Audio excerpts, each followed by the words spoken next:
45 ते 50 वयोगटातील स्त्रियांमध्ये अचानक अंगातून वाफा येणे, रात्री घाम येणे, सतत चिडचिड होणे किंवा विनाकारण रडू येणे हा स्वभाव नाही, तर मेनोपॉजचे परिणाम असू शकतात. नमस्कार, मी डॉक्टर प्रतिमा बोरा अहिल्यानगरहून. मेनोपॉजमध्ये शरीरातील इस्ट्रोजन हार्मोन कमी झाल्यामुळे शरीर आणि मन दोन्हीमध्ये बदल होतात. मेनोपॉज हा मासिक पाळी बंद होण्याचा नैसर्गिक टप्पा आहे.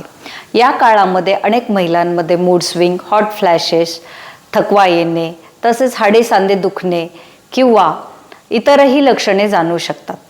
होमिओपॅथिक उपचारामुळे शरीरासोबत मनालाही आधार मिळतो आणि हा प्रवास सुकर होतो.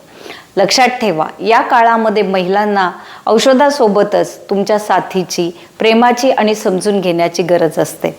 चला तर, निरोगी आयुष्याची गुरुकिल्ली होमिओपॅथी. धन्यवाद.